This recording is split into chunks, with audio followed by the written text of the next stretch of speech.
Strategy and Design, back again for Web Strategy Wednesdays, number 8. Yay! And I am so glad you're here, and we have some really, really good questions this week, including a few that I am sure that you have had. So let's jump right on in with the first controversial question. Dr. Lisa, why are designers so secretive about their pricing? I just want some help setting up a realistic budget. Okay. Here's the secret. We have no idea how much your website costs. Okay? And let me explain that. What I mean is, when you ask for a website quote, unless you give us some more information, we don't know what you need. You might need ESPN's website. You might need YouTube. You might need just a landing page. So we need to understand where you are in your business, what your goal is with the website, what you're trying to accomplish, your budget, and really what it really means to you and what you really need so that we can price appropriately. For example, I and many of my colleagues, we price on a per project basis, meaning that you tell us what you need and we give you a price for that. And the way that works for you is that you're not paying for the hours and hours and hours of creation. Rather, you're paying for the project. And we factored our hourly rate into that pricing. Now, there are ways to get just kind of a flat fee. I need 5 pages of something, and the price is going to be X. And what you want to make sure of when you go that route is that you understand what you're getting. Don't ever, ever work with someone who's not going to give you your back-end information, because that's yours, okay? You need to own your information and make sure you get that no matter who your designer is.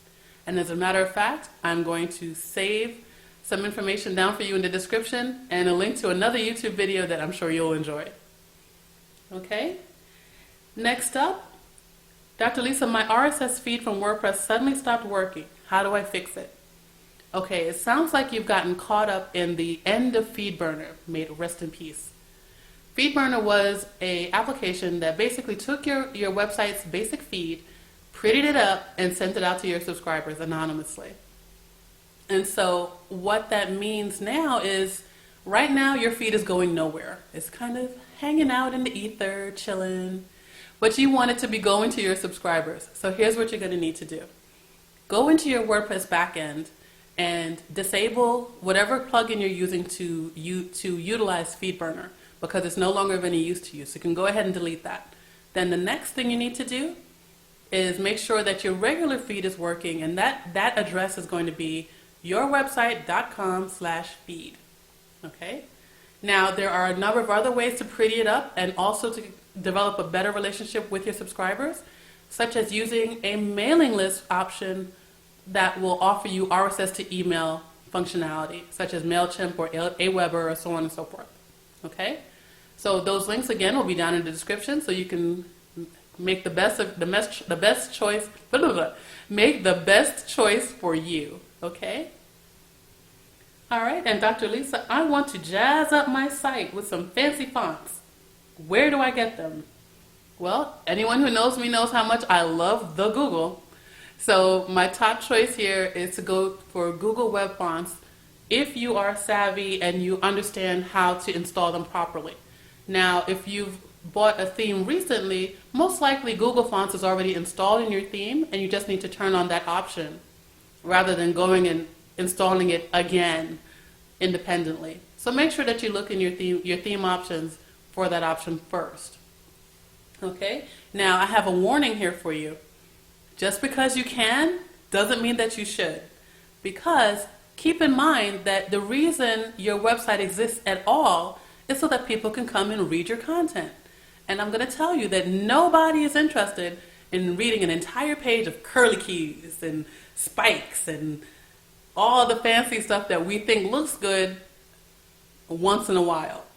It looks horrible in a whole page. So make sure that if you're going to change up maybe a little bit for a couple of headings, that's fine. But make sure that overall that your page is easily readable. That's the most important part, delivering your content effectively. Okay? All right, next up we've got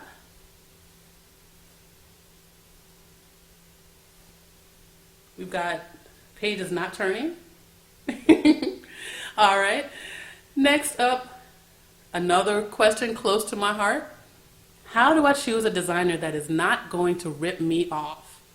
Okay, well, let's start with there's no guarantee that your designer is not going to rip you off unless it's me. Okay?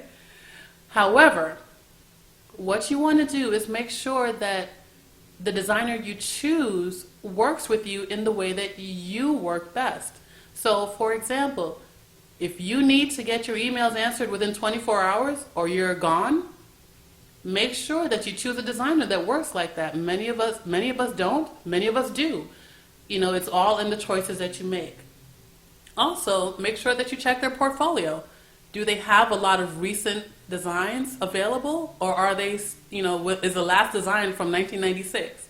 Make sure that you are checking up on them and understanding what they have to offer you in terms of skill and opportunity for creativity.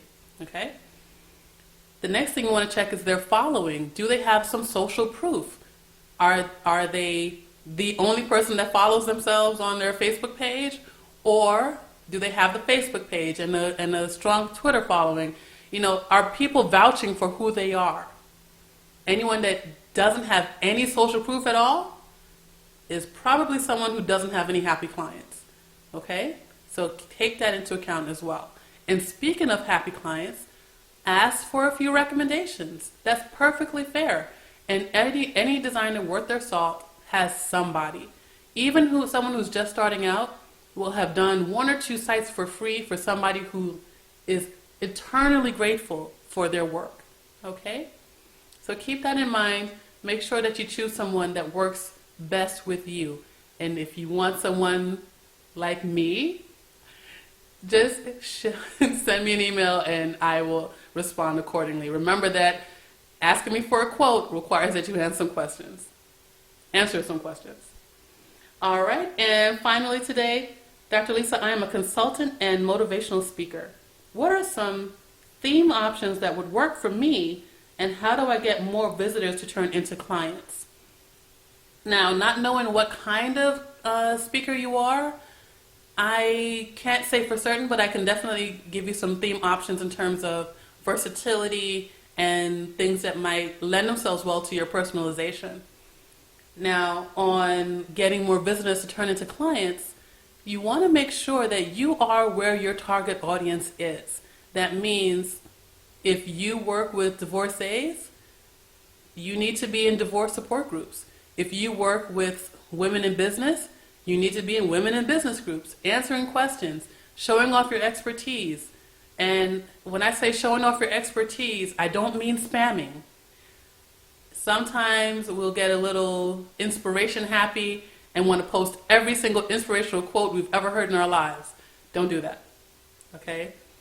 Make sure that you're actually adding quality content to the conversation, and that instead of just saying, hey, I can help you with that, and then walking away and hoping somebody contacts you, make sure that you are answering questions, establishing your authority, and do what I'm doing. Set up a quick Q&A video so that people can actually see and relate to you as well. All right, that's all the time we have this week for Web Strategy Wednesdays. Thank you for hanging out with me. And send me your questions at wsw@youcanflow.com. Send me questions on Facebook at facebook.com/youcanflow, or tweet them to me at Dr. Lisa WP. Look forward to hearing from you. See you next week. Bye-bye.